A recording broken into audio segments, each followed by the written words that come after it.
and every atom of uranium is like a bullet. Now, Chernobyl holds over 3 trillion of these bullets.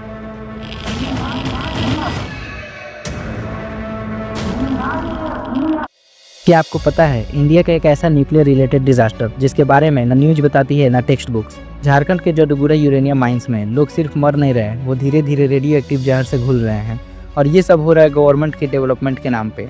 बच्चे जो कभी पूरी तरह से हेल्दी पैदा नहीं होते, औरतें जिनकी कोख रेडियो एक्टिव बन चुकी है, और आदमी जिनकी हड्डियां रेडिएशन से पिघलते जा रही हैं। ये इंडिया का अपना चेरनोबिल है। जडुगुड़ा एक छोटा सा एरिया झारखंड के सिंहभूम डिस्ट्रिक्ट में है, जहां 1967 में यूरेनियम कॉर्पोरेशन ऑफ इंडिया ने अपना पहला यूरेनियम माइन स्टार्ट किया। यूरेनियम वही रेडियो एक्टिव एलिमेंट है जिससे न्यूक्लियर बम बनते हैं और न्यूक्लियर पावर प्लांट्स चलती हैं। पर यहाँ से सिर्फ इलेक्ट्रिसिटी और वेपन्स का फ्यूल नहीं निकलता, यहाँ से निकलती है मौत, धीरे धीरे छुपी हुई रेडियो एक्टिव मौत। ये एरिया ट्राइबल बेल्ट में आता है। ज्यादातर यहाँ के लोग आदिवासी हैं, जैसे कि संथल, हो, मुंडा जैसे कम्युनिटीज के लोग यहाँ पे रहते हैं। इनका मेन ऑक्यूपेशन है फार्मिंग, फॉरेस्ट प्रोड्यूस और छोटी मोटी मजदूरी। जब 1960s में यहाँ यूरेनियम माइन मिला तो UCIL ने माइनिंग स्टार्ट की। ट्राइबल लोगों को जॉब्स का लालच दिया गया, पर इनको कभी बताया नहीं गया कि यूरेनियम रेडियो एक्टिव होता है और ये इनके बॉडी को कैसे स्लो पॉइजन देगा। माइनिंग में यूरेनियम को ग्राउंड से निकालने के बाद क्रश करके स्लरी बनाया जाता है। स्लरी एक वेट पेस्ट होता है। ये स्लरी टॉक्सिक वेस्ट प्रोड्यूस करता है जिसे टेलिंग पॉन्ड्स में डंप किया जाता है।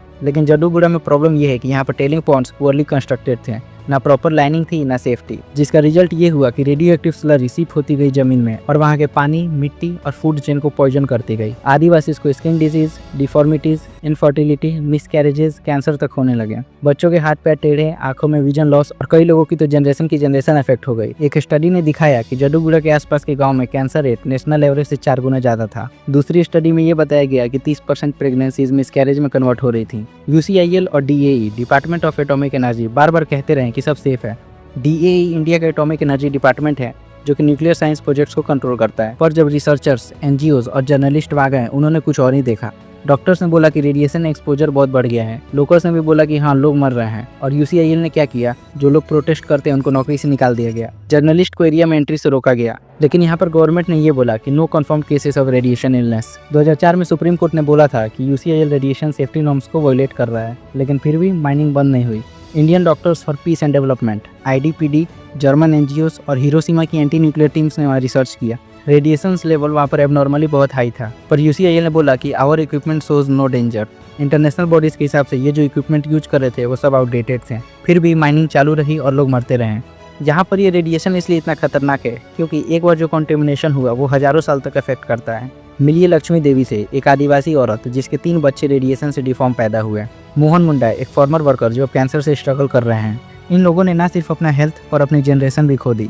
और आयरनी यहाँ पर यह है कि इनके पास कोई मेडिकल कंपनसेशन भी नहीं है। UCIL ने ज़्यादातर केसेस में हेल्प देने से मना कर दिया है। आज भी जडुगुड़ा में माइनिंग चल रही है। लोग इसे न्यूक्लियर प्राइड के रूप में देखते हैं। India is self sufficient in uranium, पर किस कॉस्ट पर? जब डेवलपमेंट ह्यूमन राइट्स की कॉस्ट पे हो तो डेवलपमेंट में स्लो जीनोसाइड होता है। आपको क्या लगता है, जडुगुड़ा जैसा रेडियो एक्टिव डिजास्टर अगर किसी मेट्रो सिटी के पास होता तो क्या गवर्नमेंट का रिस्पॉन्स सेम होता?